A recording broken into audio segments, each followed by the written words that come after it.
circling around to the first time we met to discuss different approaches and strategies to some of the information we found from the beginning of the year ARM score, the middle of the year ARM score, and obviously we don't have the end of the year, but that can be something. So just a reminder of the results: 96 students were assessed, 4 students decreased their scores, 6 students scored below where they should be, 39 students scored on level, 43 above. So we're going to get to the point. If we can scroll. Your finger's not working. And then the areas of weakness are phonological awareness, decoding, and high frequency words. So Ron is going to talk about. So phonological awareness, which I know you guys already probably know what this is, but it's really before children can make, this is a kind of a quote, before children can make any sense of the alphabetic principle, they must understand that those sounds are paired with letters and are one and the same. That's sounds of speech. And just through research, through different reading classes, we learned that the ability to speak language is made up of the sequences of those little sounds, which don't always come naturally or easy to kids or adults sometimes. But there's lots of different activities that we'll talk about in a minute, such as rhyming, rhythm, listening, and sounds that we can kind of all piece together to help some of the kids in that preschool age. All right, so I'm going to pass this out to you guys. Just we're going to go through a little bit of a packet we made for you. The beginning is just an umbrella of what Ron just kind of talked about, of the phonological awareness and the different elements that fall under it. So this is what we pulled. Ron's going to kind of go over the Cobb County standards for that specific area. So under phonological awareness, again, the overall umbrella, it's just the main thing is kids are demonstrating understanding of spoken words, syllables, and sounds, which are those phonemes. They're recognizing and producing rhyming words. They're counting, they're pronouncing, blending, and segmenting syllables in a spoken word. They're then blending and segmenting onset of rhymes of a single syllable spoken word. And then in isolation, and then pronouncing the initial, medial, vowel, final sound, which or phoneme, the 3 phonemes, so consonant, vowel, consonant, or CVC words, and then they're adding or substituting individual sounds or phonemes in simple one-syllable words to make new words. So overall, a lot of different skills that they're doing kind of at one time in kindergarten. And then this is the next page. So if you look behind the umbrella, this one we just thought was a really beneficial. It came from Reading Rockets. It really just great really site goes over over phonological awareness versus the difference in phonemic awareness.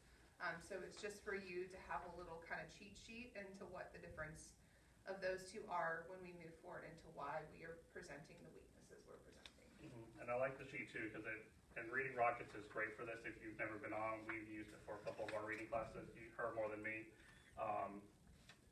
Along with the definitions of what the words are, it has these are just a snippet of the many, many strategies on Reading Rockets that tell what kind of activities you can do with kids in phonological awareness and phonemic awareness, and then it goes through everything with reading and writing. It just has lots of great information. It usually has videos and other little snippets of things so you can see what it was like in the classroom, just if you're curious for some more information.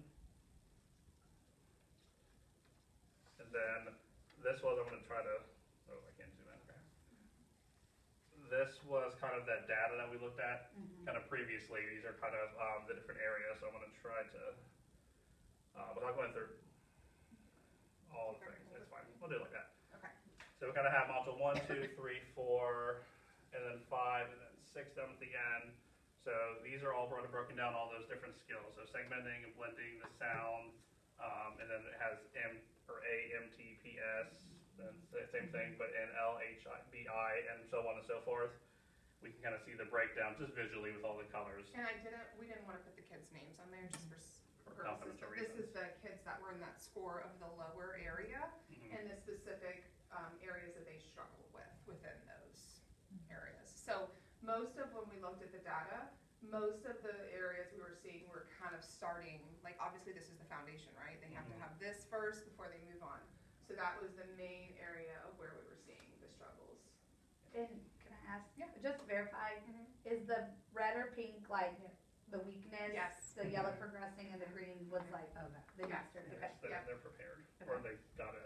And what was interesting, and I can't, I mean, we'll Yeah, say what the are names, those- but what like are the the kids that second got the scores here were the ones that dropped on like specific ARM Okay. scores, where we were like, maybe they need to be watched, but I'm not really sure. Maybe it was an off day, and you can kind of see that they definitely have some skills, they definitely have some weaknesses.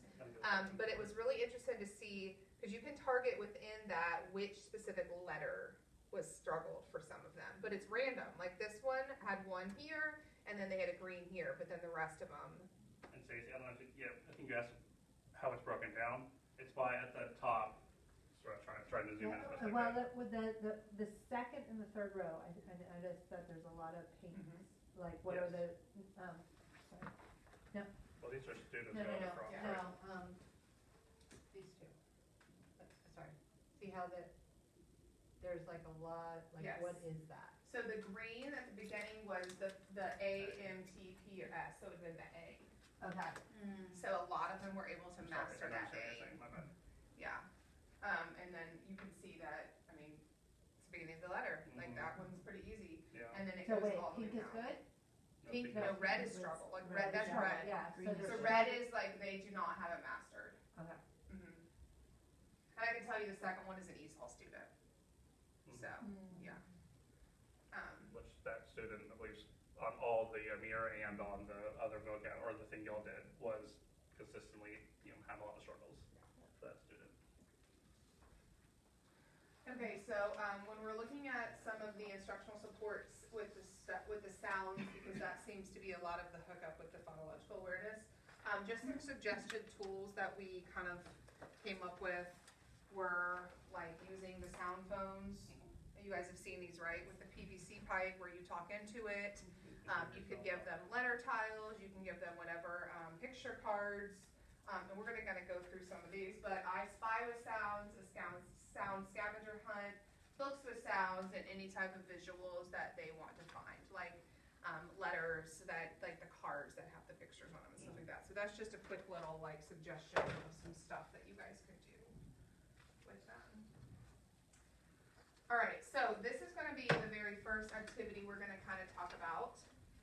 This is gonna be, if you've never seen boom cards, you guys have boom cards? Okay.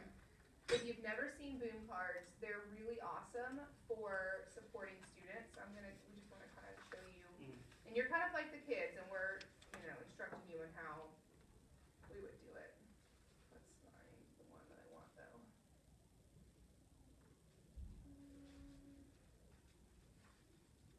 And you can use, these are also, depending on how you're making, how much you're making for whatever you're doing, and these can be quick and easy. You can find them also pre-made on. And, sites too. yeah, there's a ton of these. So like this one would be, choose the letter that completes the word, what's the missing beginning sound? So your progression is obviously gonna be focusing first with those kids, and you can see when you see the targeted red, which ones they're struggling with. So I would, originally go through the specific choices, and then you say, what's the person doing? Go through the vocabulary context behind the picture, and then you would move the R to that, and then it would be correct. So you can go through progressively, there's 24 of them, through the different ones. If there's one that they're aware of or you don't want to do it, you can easily just skip it and go to the next one. So boom cards is a really great tool to use for that. So this would be the very first thing we would suggest, is to do kind of like a overview hook with your kids with the beginning sounds. And then the next activity would be these picture cards. Visuals are great for these kids. Now, when you're doing these, you can also pull in tactile. So we have these that if they're also struggling with their alphabet, like the way that the letters are formed, the tactile cards are really great. They're sandpaper. So you guys can, some of you, I don't know, you have all of them from EIP? Yeah, If not, you can look at those. because the multi-sensory is, or if you ever another good one, which we didn't have it up here, I don't believe, but having kids, tracing in the sand or stuff like that, and then they are saying it with the verbal component as well is also really helpful for a lot of our students. The other thing would be using these little letter tiles to come up with the beginning sounds. So it's more just along the lines of having them find it. So it's recall and identifying, or some kind of magnet letters. So their first activity would be to really focus in and make sure that they have mastered the ability to recognize those beginning sounds, okay? Once they recognize the beginning sounds of the word, then you can move on to more difficult, you're good, more difficult things. So I want to talk with you guys a little bit about what's in your packet first. So I can show you some of it. So you've got this phonological awareness versus phonemic awareness. And then this is just an example of some different skills. This is from a first grade teacher that had given this to me. I know that we're kindergarten, but it just kind of breaks down some of those skills and shows you some of that stuff that you could do. I just thought it was really a good resource. So if you wanted to kind of see what those, onsets, blends, isolating, segmenting, and deleting, I just wanted y'all to have that. I thought it was very cool what they had made. This was a really neat one that I kind of adopted, the phonological awareness with the blend it, draw it. So instead of you providing the picture, they could go through and they could see the word and they could illustrate their own. So I gave you one that if you wanted to do it on your own, there's a master that you're able to use to blend it and draw it. So they would blend it on like Ron said, like a multisensory. They could blend it on with shaving cream, or they could blend the word with sand, or they can blend the word with tiles or whatever, but then they would illustrate their picture of whatever the word was. So you could tie this to like word families, which we would get to later on in this. The other thing that we wanted to talk about a little bit before we dive into this is through the steps of the skills that you're doing. So if you're focusing on activity 1 and you're talking about their beginning sounds, you obviously want to make sure that they've mastered that before you're moving on to the second thing, right? So this is some assessments. Now, they're not going to go in order of a student that's struggling in progression of that, okay? So what I would, jump down to is that initial sound assessment. Are they able to get the initial sound of that? If they get the initial sound of that, then you are going to move into the next progression of the skills, which would be the blending and the segmenting. Rhyming and syllables is a totally different thing that could be something that's a strength or a weakness for those kids specifically. What we were targeting was specifically just that phonological awareness piece of them being able to identify. But we wanted to include it too, just if you have the students who clearly have mastered those other earlier skills, they could, start up at the rhyming and stuff like that. And one thing that we both really liked also about this one is it also, if you go kind of through it, it gets advanced. So, if you have those kids that you get to that have a little bit more strength, you can get to those deleting, adding, and substituting phonemes. So it's just a good resource to kind of see and play along with those specific skills. Even though we're talking more specific to the kids that are struggling, it is a great resource.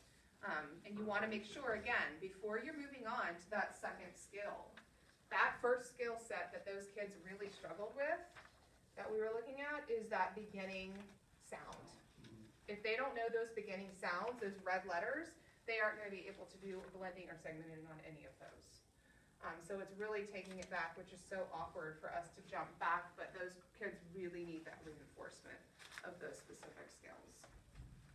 Does anybody have any questions about that? Or any other ideas that you guys have used for beginning sounds? Like anything cool that we haven't thought of?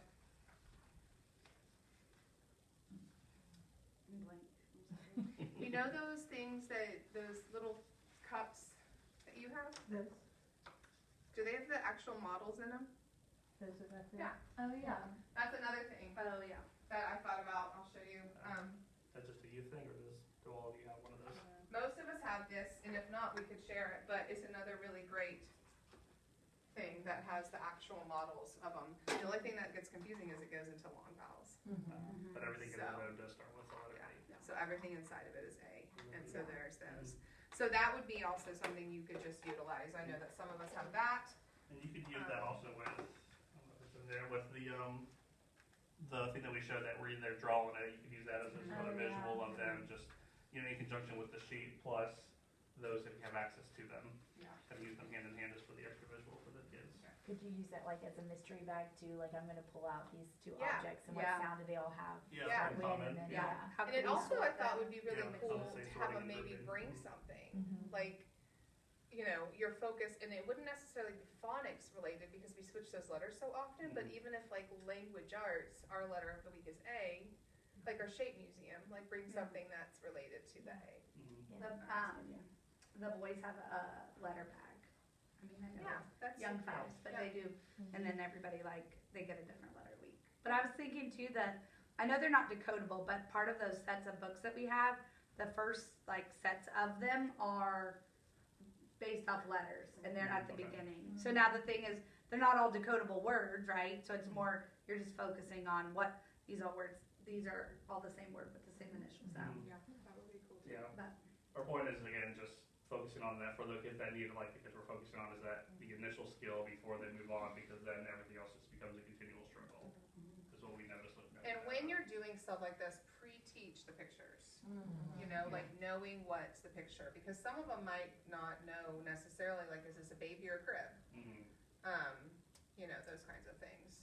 Okay, Especially so, if they're not in color too, it could even be right. harder to see sometimes. When you get to the second activity, and we're gonna do a little bit, but then we're gonna kind of pause and we'll catch up with the rest of this, next time, so we can have time for you guys to make certain things. When you get to the second activity, you can still use these cards to build, you're gonna wanna move into the ending sound, so first beginning, then ending. If they master the letter sound, you can move on to the ending sound, and then you can focus on last of the vowels. Because in order to really master center the activity two, they have to have the concept of all those those letters and vowels. So these are those Elkin boxes. If you've never used those, Elkona boxes are fantastic. So this is just a really awesome resource that we found off UFly's website that kind of goes into what is important about those Elkona boxes and why. I also think we both really liked that they had this letter combination Mhm. of how you can use those within those boxes. Yeah, there's just a lot of really good visuals, and it kind of walks you through how to use them in the classroom, especially for the kids that we're focused on. And like silent letters, ED endings. So that's just an awesome resource that we found. And then we did want to provide you guys with something. I know you guys come to these trainings and you're like, oh, I have nothing. So we did print out some for you guys if you want to take those after we end today and take them and get them laminated and work through those or cut them out. And then we will be using these to pick up on a quick little review of that with Word Families for next week. Before we do leave this, I do want to just pull up another Boom card and show you. Rob can pull it up and show you. You should be able to click it. Yeah. And you guys get to be a little interactive. Is that what you want to do? you guys to test what I know. Trying really hard. Yeah, we're gonna see what you We're know. going to see what you know. See if you've mastered your sounds. One thing too, I think Laura touched this, but with the Elkina boxes, I also just like that it throws in as you get higher up to the blends and everything, and some of the diagraphs later on for kids. Because I've used these with first graders or struggling second graders, just with some of those diagram and blendings, and it does help having the visual and having the boxes spaced out instead of them always tapping out the sound. It's just another nice visual that I like a lot. So this is another fun little thing. So you would pull this up, and the reason that I thought this one was really cool was because it has picture clues to help them with the letter. So if they're really not, like, instead of having them find the letter and produce that, they are able to see it visually. So that would be my first suggestion of a step into that. Elkona boxes would be something you would work to, but they need to master. So this is something kind of in that intermittent time. They've mastered everything. Now let's move into the next. How can we do that? So you go through each. So it'd be mat. You talk about mat, and then mop, and they figure out which one it is. So mop, and they'd have to click the picture. You want to do it? I'll do one. Come on up, Miss Michael. Pen. Very good. Yay. And then obviously just like I'm such a good reader. just like Thank the you. other Come on, things Miss Carper. too, and just like the other things we talked about, making sure the kids are familiar with what the pictures are at the bottom too, without giving it away too easily for them. My turn. Map. Very good. I'll Anybody else want to Yeah, I turn? want to do this one. Okay. Come on. How are you? Davenport, you want to be in your bed? I actually might want to get wet. D, E, Deb, Deb's in the middle, she's Well, what if left. they said, is that Deb? This is Deb, that's Deb. What is Deb? Deb is soaking wet. It's Deb. It's not right, is it? Deb is Wet. So wet. So Buh. Buh. Duh. Bed. Good job. All right, so that was just an extra resource that I thought was awesome, and so, I like this one the best personally, just because, again, the letters are spaced out, the dots are there, the lines, we all do that. Yeah. The motion with our kids, but I like that the visuals on there along again with the few pictures. Yeah, so after this, we'll come back, we'll look at the last, couple strategies and kind of re-talk about what we did today, and then we'll wrap it up. yep, we have 2 more fun things next time, and then we will work with you guys on a game, and we'll be good to go. Cool. Thank you. All right. Thank you.